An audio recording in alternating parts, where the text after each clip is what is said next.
विक्रम बेताल की कहानी पापी कौन। कहानी पहली एपिसोड 1। कड़ी मेहनत के बाद राजा विक्रमादित्य ने एक बार फिर बेताल को पकड़ लिया। वो उसे अपने कंधे पर लादकर शमशान की ओर ले चले।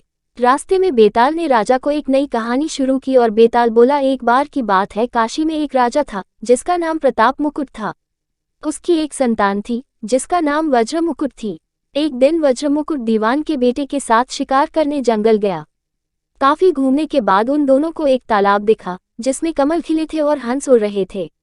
दोनों दोस्तों ने वहां रुककर तालाब के पानी से हाथ मुंह धोया और पास ही बने महादेव के मंदिर में दर्शन करने चले गए।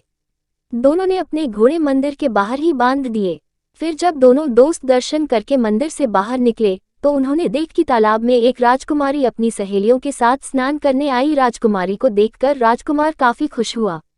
राजकुमार और राजकुमारी दोनों एक दूसरे को देखकर मोहित हो गए, जबकि दीवान का बेटा वहीं एक पेड़ के नीचे आराम करने लगा। राजकुमार को देखते ही राजकुमारी ने बालों में से एक कमल का फूल निकाला, कान से लगाया, दांतों से कुतरा, पैरों के नीचे दबाया और फिर अपने छाती से लगाकर अपनी सहेलियों के साथ चली गई। उसके जाने के बाद राजकुमार काफी दुखी हुआ और अपने मित्र के पास लौटकर सारी बात बताई। राजकुमार बोला, मैं राजकुमारी के बिना नहीं रह सकता हूँ, लेकिन मुझे इस राजकुमारी के बारे में कुछ भी नहीं पता है। वो कहाँ रहती, उसका नाम क्या है। दीवान के बेटे ने सारी बातें सुनी और राजकुमार को दिलासा देते हुए बोला, राजकुमार आप घबराए मत। राजकुमारी ने सब कुछ बताया है। आश्चर्यचकित होते हुए राजकुमार ने पूछा, वो कैसे। दीवान के बेटे ने राजकुमार को बताना शुरू किया कि राजकुमारी ने कमल के फूल को बालों से निकालकर कानों से लगाया, यानी राजकुमारी का कहना है कि वह कर्नाटक से है। दांत से फूल को कुतरा, मतलब उनके पिता का नाम दंतावट है। फूल को पांव से दबाने का मतलब था कि राजकुमारी का नाम पद्मावती है और फूल को सीने से लगाने का मतलब था कि अब आप उनके हृदय में बस चुके हैं। यह सब सुनते ही राजकुमार बहुत ज्यादा खुश हो गया। खुश होते हुए राजकुमार ने दीवान के बेटे से कहा कि मुझे कर्नाटक जाना है, मुझे वहां ले चलो। दोनों दोस्त कई दिनों तक घूमते फिरते कर्नाटक पहुंचे।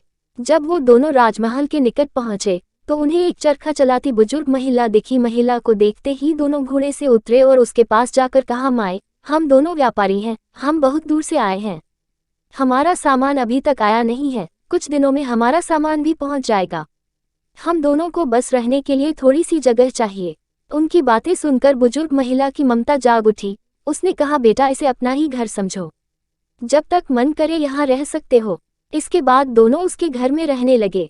इसी बीच दीवान के बेटे ने उस महिला से पूछा, आप क्या काम करती हैं माँ, आपके यहाँ कौन कौन रहता है, आप कैसे अपना गुजर बसर करती हैं। इन सारे सवालों का जवाब धीरे धीरे उस महिला ने देना शुरू किया।